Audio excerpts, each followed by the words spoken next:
Shalom and welcome to 2 Minutes of Torah. This year is entitled Parshat HaShavua, Parshat Aikev. Two types of Achdut.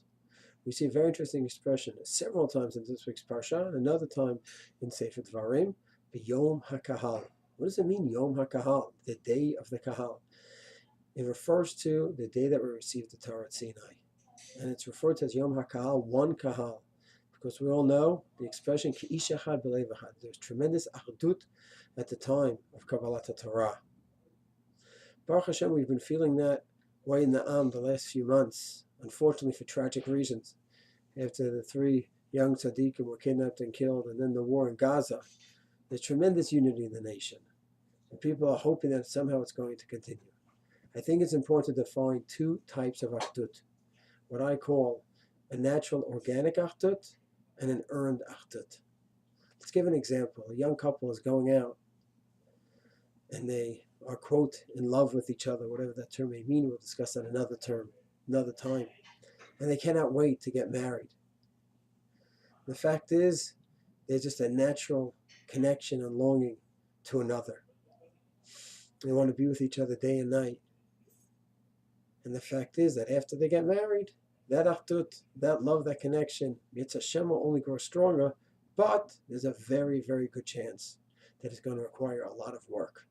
And what was an organic Achdut before they got married will now have to turn into an earned Achdut. They're going to have to work on their relationship.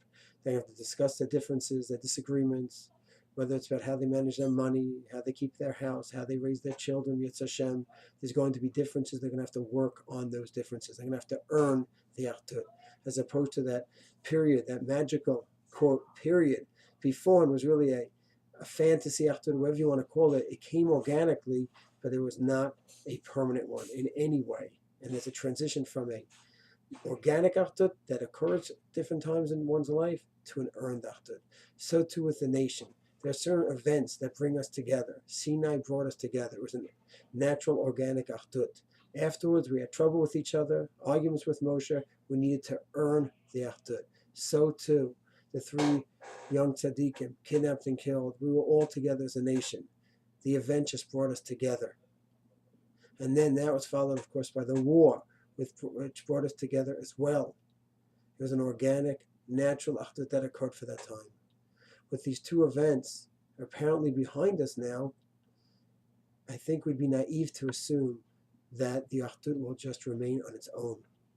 Hashem gave us a gift with a tragic, tragic price, but the gift of Achdut that we've had for those 3-4 months that many people say they haven't felt it in years or decades, that Achdut now has to be transformed from an organic, natural Achdut to an earned Achdut, which means the next time that someone gets us upset, this group gets us upset, this politician gets us down, we must go ahead.